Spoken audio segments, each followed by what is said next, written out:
I've called this slide Improving Without Distractions, mainly because I had to give it some sort of a title.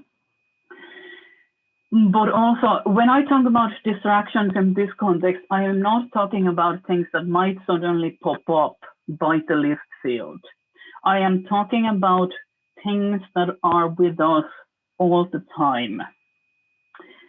Duke Shawn calls it baggage, you know, and I've cited him on this particular topic many times, and I will continue to do so to other people as well as to myself all the time. If you bring baggage to the field, you will die. So the only thing that we should be fighting when we are entering a fight, whether it's well, let's talk about it in the case of in the case of a tournament, because practice is somewhat different. So the only thing that we should be fighting in a tournament is our opponent. The things that we should not be fighting in our tournament are three. We should not be fighting our own body, if at all possible. Now, what this means in practice is that if while our sport doesn't require you to be super fit, it is easier if you are reasonably fit and if you are able to get through engagement without feeling like you're about to drop dead. That's what I mean by not having to fight our bodies. We shouldn't be fighting our mind, which is to do with all that kind of mental baggage. We shouldn't be thinking about things like, how am I going to look? How am I going to do? Are people going to be laughing at me? Oh, I need to win this. I need to win this because that opponent is not as good as I am. Or I'm going to lose this because that opponent is so much better than I am. Anything like this. This is, you know, when this happens, you are fighting your own mind and you are not able to give your full concentration to the fight itself. And relevant to the current discussion, we should not be fighting our armor. And I have heard people say quite recently is that, you know, they stopped fighting entirely because they had such difficulty making friends with their own armor. And if you don't have a well-fitting armor, what's going to happen is that you're going to be aware of it all the time when you're fighting, which is going to make you fight your own mind because of the discomfort, as well as your own body, and because the armor might be biting into you or restricting your movement or just feeling uncomfortable, or maybe it's too heavy. All these kind of things, you know, all of these things are interconnected, you know, as most of you know. And you might even think that you are no good because, and you may not even realize it, your armor is crap. And when I say your armor is crap, I'm not talking about, you know, things like, you know, it's rusty or anything like that. I'm talking about all these kind of things. It doesn't fit well. It hurts. It digs into you. It's too heavy. It's just uncomfortable. You can't move your arm. All these kind of things. And as I said, you may not realize this until much later when it's already too late. So I really want to be giving this class in order to make you think about this, in order to make more experienced people to think about this.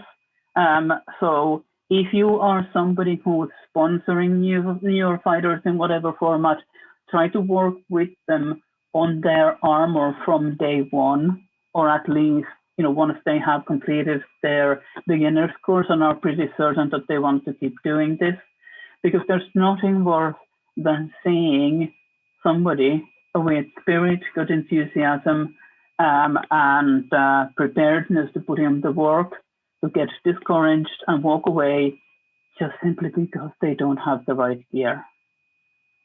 Okay. So this graphic is from that wonderful art book that was published, made available free recently.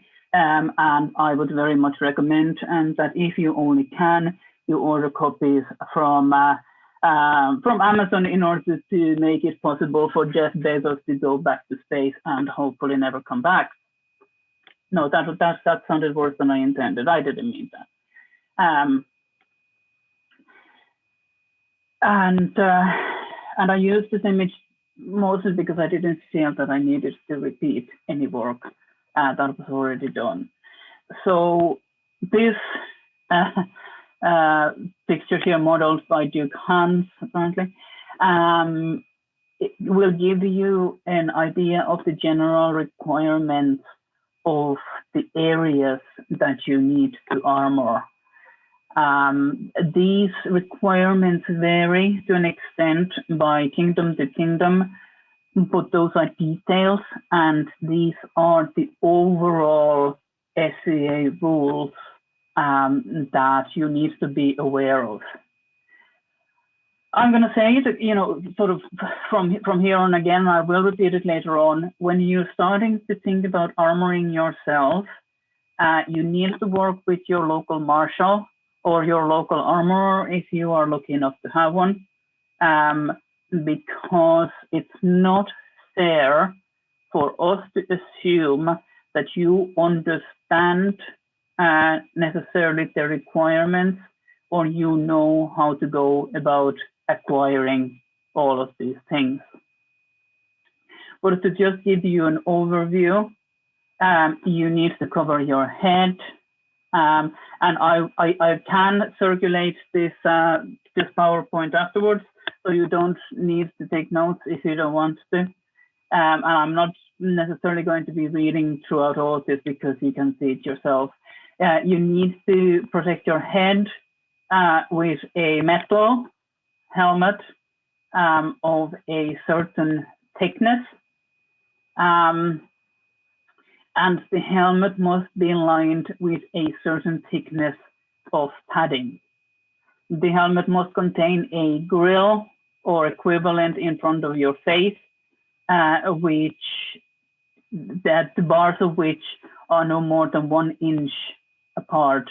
This is simply so that the rattan stick doesn't fit through them and hurt you.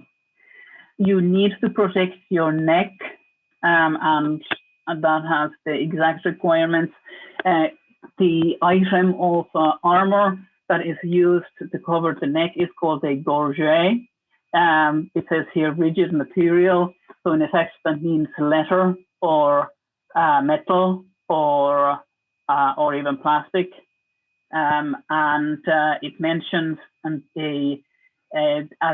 an option an aventail. I'll explain that in a second. But in practice, it is really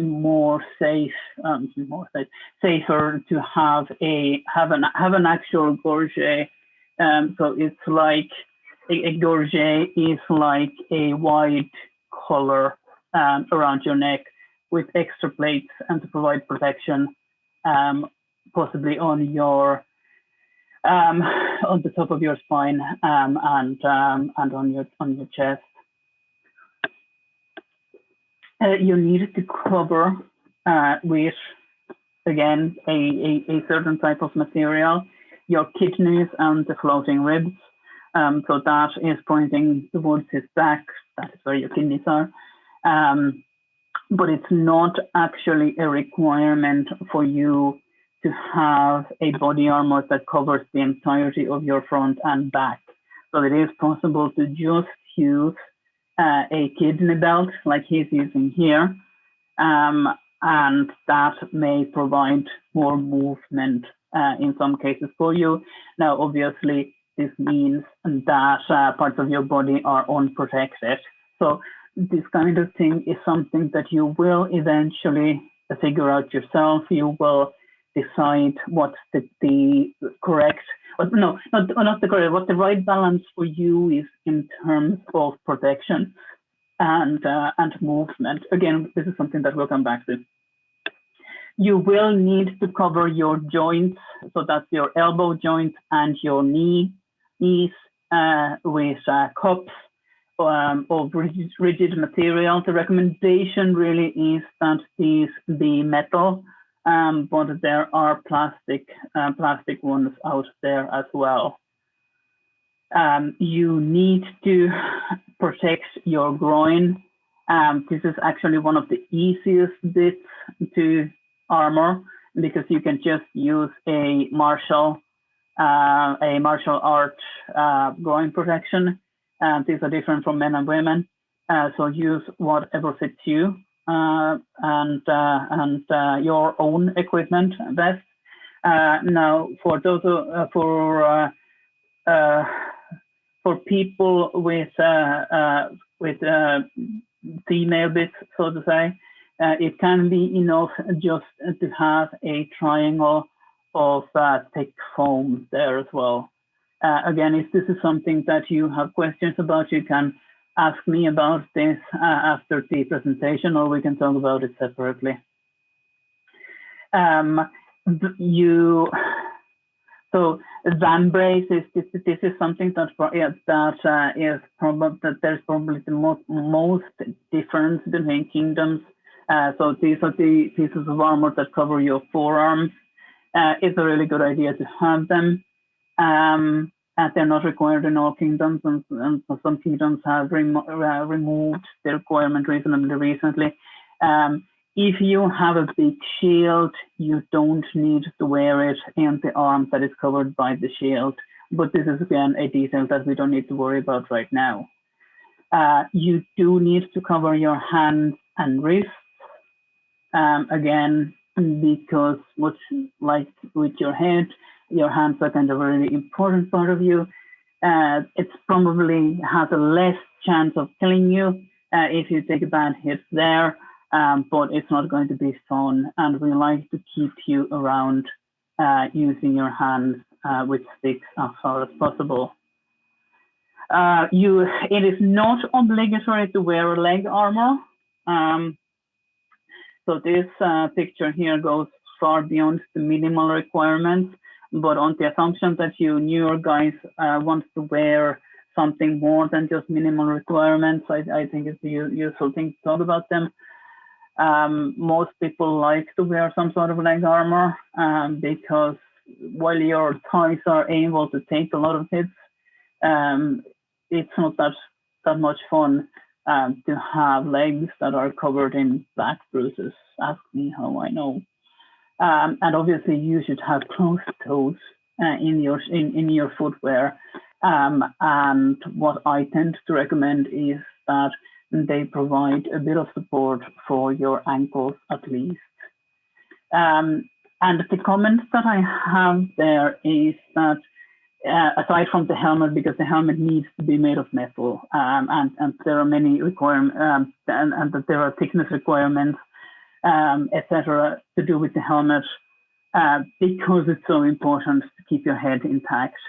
But there is no true way to put your armor together. And that is something that I had quite a lot of difficulty understanding when I first started out. I had this idea that there was some sort of a particular type of armor that I had to put together in one way or another. Only I didn't quite know what it was, so it was really difficult to strive towards that. But there really isn't. As long as you are sufficiently protected around these parts of the body, you really can have anything or any sort of things, any sort of protection of a certain standard as you want. We can talk about that later again, because I'm not sure that I made myself very clear, but I hope you understood.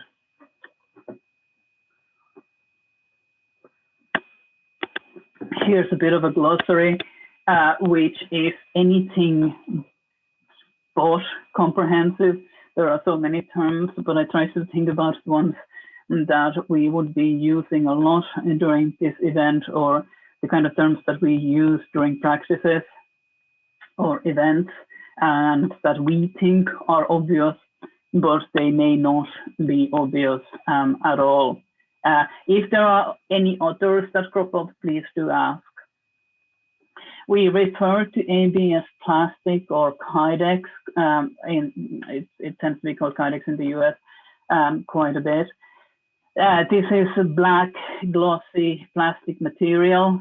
It is fairly easy to cut, relatively speaking, and it can be shaped when exposed to heat. So this is reasonably easy armoring material to work on if that is what you want, because you can heat it in a domestic oven and then shape as you wish.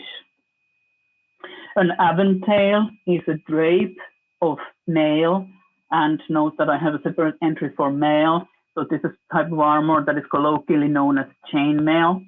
More properly, it's just called mail.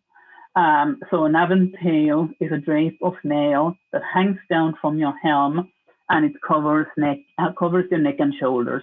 I really like them. I don't have one at the moment, which makes me sad, but I will acquire one again at some point. A sea belt is a wide belt. It's usually made of leather. No reason why it couldn't be made from thick fabric or something like that.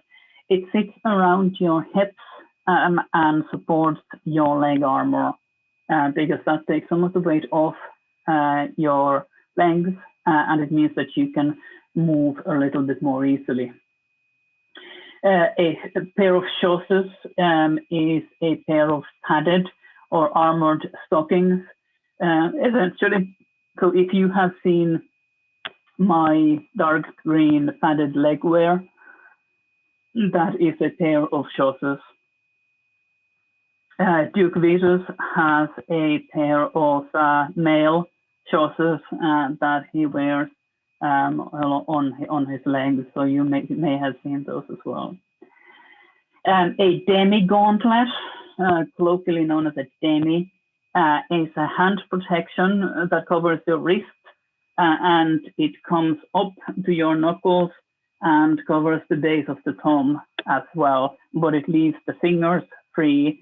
And this is usually the first kind of hand protection that people acquire when they first start fighting, because these are reasonably easy to make. And I'm aware, Sarah, that I still owe you a pair. Bear with me, we'll get them done. A gambeson is something that you hear about quite a lot. This is essentially just a padded jacket, and that is worn often under armor. It can also be worn above over armor in some certain cases, and the purpose of it is to give you that little bit more comfort in terms of body armor and armor along your arms. It means that you are far less likely to get armor bites, and it means that hits are a little bit padded as well. If you are wearing any kind of more traditional armor, I strongly recommend one of these, because the extra comfort that they provide is just remarkable. I already mentioned a kidney belt. So, again, this is a wide belt, tends to be reinforced. It's worn around kidneys and ribs, so it sits on the lower part of your torso. Lamellar armor. Crumpy will be talking about this, I think, tomorrow. But essentially, it is armor that is made of lots of small plates that are connected by cord. This is currently my favorite type of armor because I feel that it gives you really good mobility as well as decent protection, and I feel that it fits my shape as well. So the only thing then that hasn't been mentioned yet is splint armor, which is usually seen in terms of armor or leg armor. And this is long and narrow plates that are riveted, so attached to leather or fabric.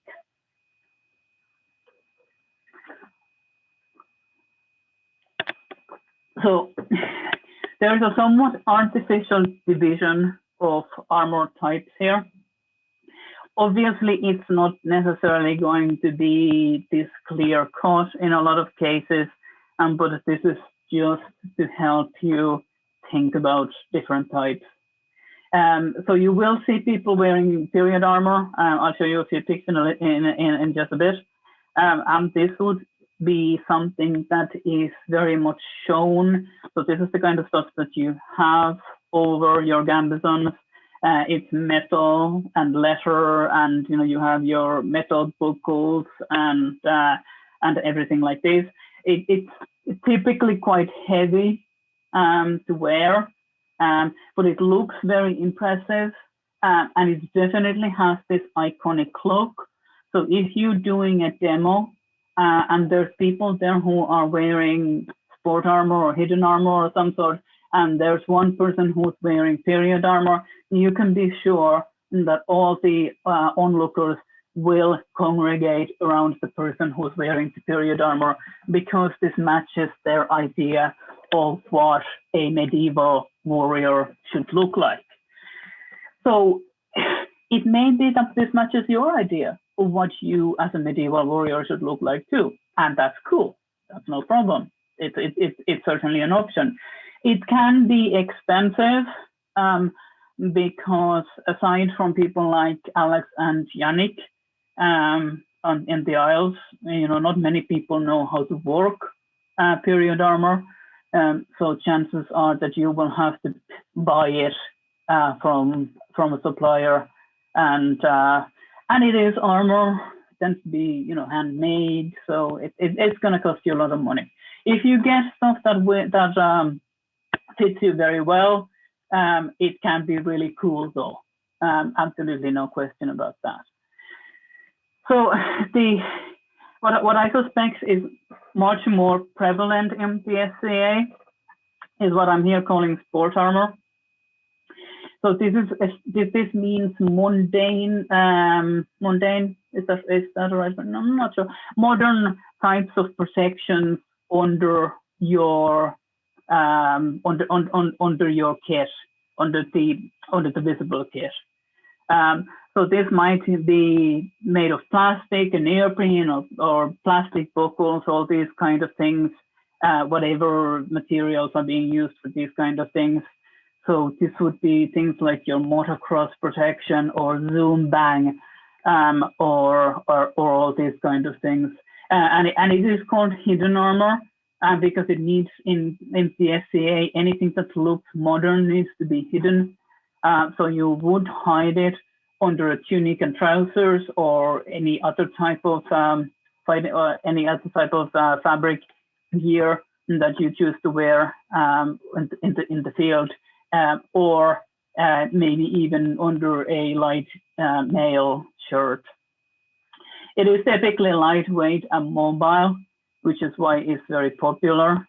Now, I've put down not much intimidation factor, which is not necessarily fair, because this depends on what your outer layer will look like. But in terms of is it going to have the same effect as somebody bearing down on you in full mail or full plate? I'm not so sure. So this may be something to consider as well. It can be much easier to acquire, especially if you are buying bits that are made for other sports. But if you choose to make it yourself from maybe a plastic or other materials like that, it may require the DIY skills that you may or may not have. So that's another factor to think about. Here I have put together just a selection of questions to consider as you're thinking about what kind of sort of armor you would like for yourself. So, what is your fighting style like at the moment? How mobile do you like to be? And is your fighting style something that you want to change and that you're working towards? So do you want to be able to easily travel with your armor? By plane, by car, by train? Do you have to take it in public transport? Do you want to primarily fight in tourneys or in melees or both? How much do you mind being bruised? I don't particularly. Some people care about it much more. And do you actually want to know how to make your own armor? So, even bravely facing the danger that I might be thrown out of this collegium, I'm gonna say that I think that we have in the SCA a little bit too much of an obsession with making our own gear. It is certainly a good thing to know how to do, because knowing how to do things is always good. But not everybody is interested in sewing, and if they are in a position where they can buy ready-made clothes or trade for them with other people, more power to them. Equally, if you want to fight, but you don't necessarily want to make your own armor, honestly, that is cool. The only reason I know about armoring is because, and I know very little about armoring, but what I do know is because I had to acquire that knowledge, because that was the only way to get out into the field and fight. I don't do any more armoring than I have to. I am more than happy to outsource it to other people, or wear the kind of gear that means that I don't have to do a lot of work.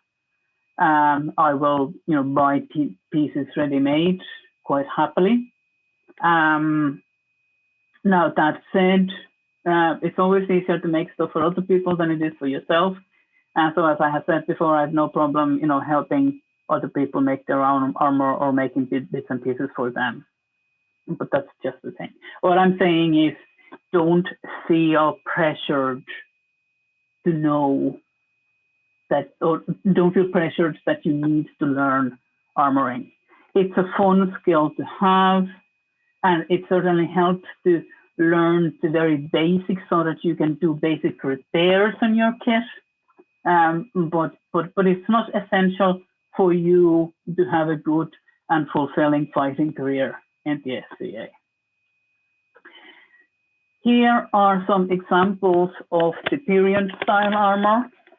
There's myself a few years ago. So I have a mail shirt and a lamellar body armor there. That was a fun kit to wear. It's a bit heavy for me these days, but I'm sort of working my way towards it again. Then there's Alessandra with a coat of plates that Alex made for her only very recently, and it looks fantastic. And from what she was saying, she's having a lot of fun fighting in it, because it has helped her a lot with mobility and the weight of her own gear.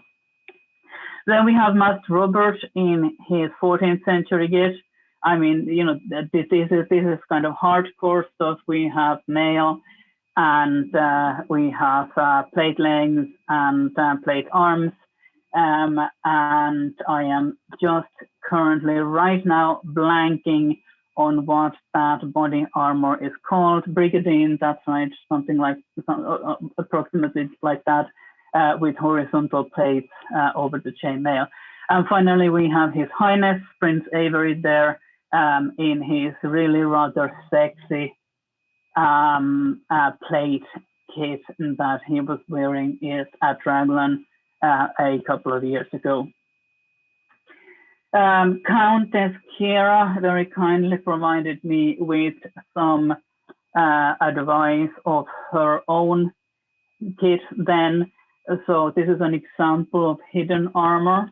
Here on the left, you can see what she wears under her main layer, as it were. And so she has a motocross shirt that apparently you can insert plates in. I'm not really quite familiar with this kind of thing. She has a custom-made kidney belt, as you can see. So this is something that is made rather than purchased. And she is wearing hockey knees. So there are pictures of them. And then finally on the right, you see what her gear looks like when she's actually out and fighting. So she still has a mail shirt, but it looks pretty light. It's short sleeved, and the rest of the modern stuff is covered it's covered by Viking garments, and I think she looks really badass. So something like this might be something that you decide that you want to go for in the future. This is a sort of a miscellaneous bit. These are Armour hacks that I have been thinking about, over the years, and so I just put them together. This is a sort of a mismatch of various things, and you're welcome to ask me about them if you want to hear anything more. If you're making your own gambeson and you have difficulty acquiring proper wadding and the stuffing for it, you can just pad it with a bath towel. This is I have done this quite successfully. My old bluish green gambeson has a towel batting, and it works perfectly well.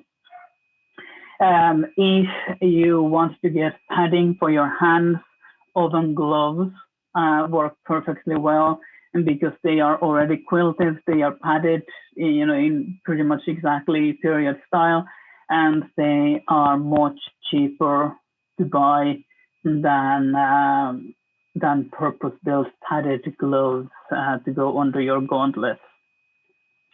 If you have long hair or anything longer than just very shortly cropped do, you can cover it under a swimming cap and wear that under your helm, which means that your hair will not try to escape and dig your eyes out while you're fighting, which makes the experience much more pleasant. In place of padding your knee cups, you might want to wear knee pads, sports knee pads. So you can get knee pads that are worn for baseball, or I'm sure tons of other sports as well, and those make it much more comfortable for you to kneel when you have been legged and you need to fight from your knees. I didn't really feel totally okay about including the information about female body here under Armour hacks, because I think that this should be something other than just a hack.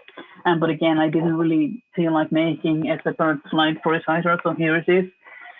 I think that this is something that a lot of female fighters end up encountering a lot, because most loner gear in most shires tends to be either made according to the male body or made according to nobody whatsoever. But in practice, what this means is that, and this is pretty much the only time that you will hear me talk about the differences between female body and male body in relation to fighting at all.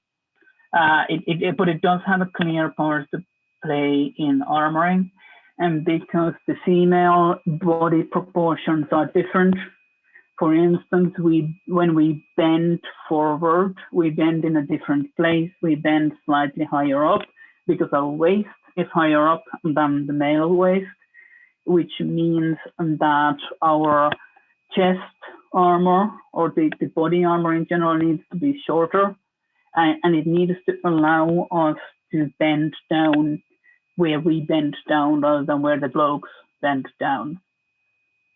The body armor also needs to have wider openings for arms, much wider openings for arms, especially for those of us who have big chests, who have big breasts, because it means that if you are trying to bring your arm across your chest, it will be difficult at the best of times because you have your own flesh in the way. But if you're wearing body armor that does not have wide openings, it means that your range of motion is even shorter than normally.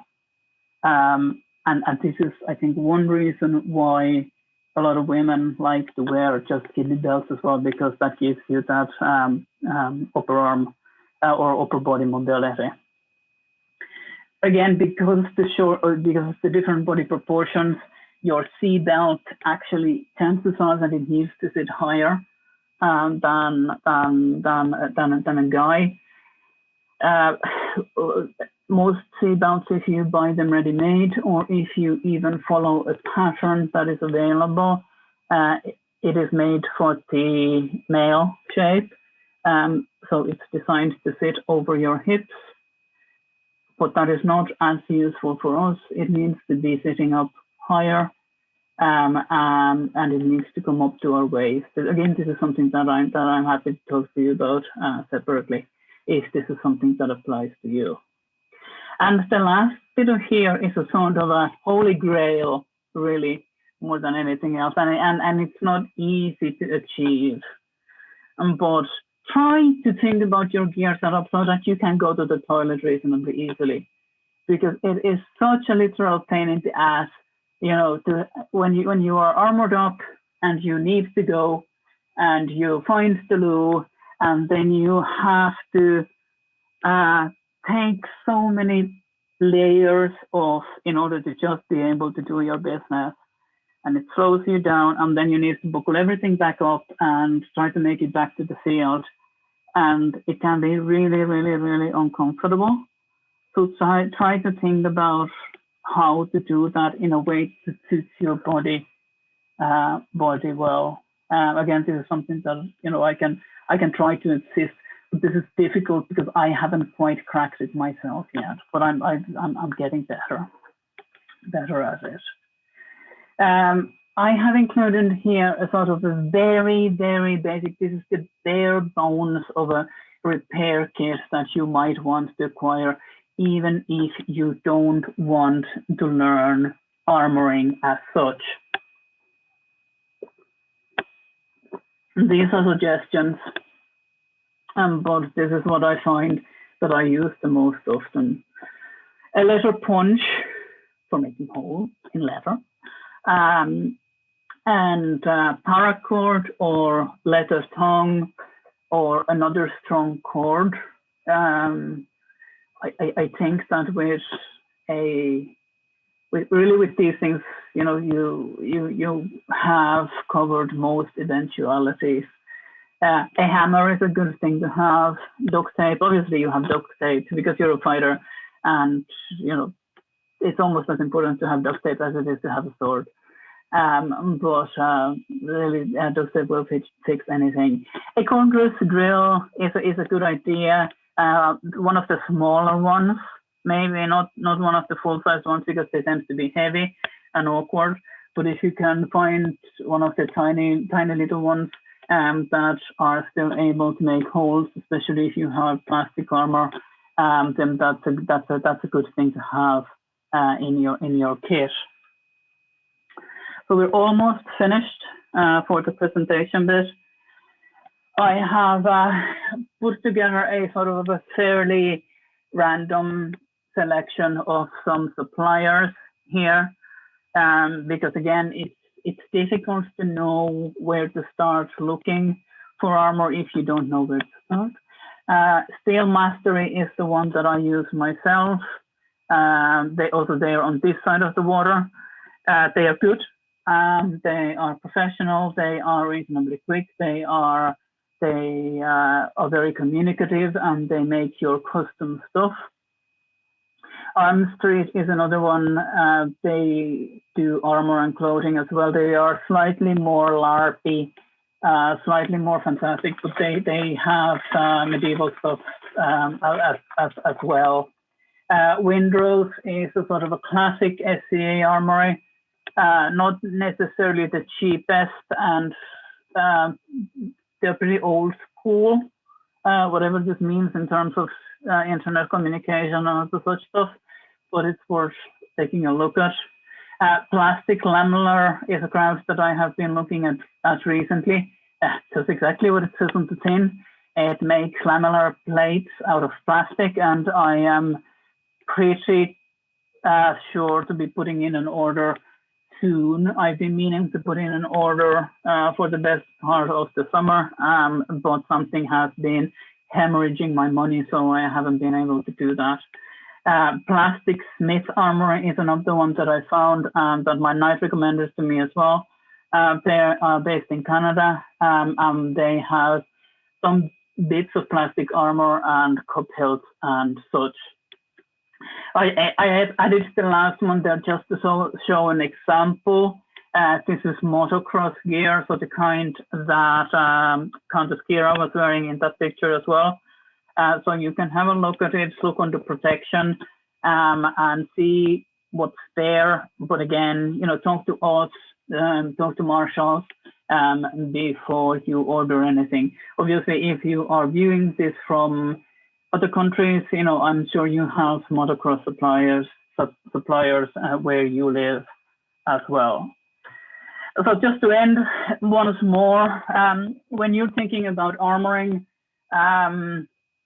talk to your local marshals. If you find a place that you like the look of, if you find armor that you like the look of, talk to them, talk to us, just post to the various Dawne company avenues and say, hey guys, what do you think about this? Would this be okay? And these are really the kind of things that are a good thing to have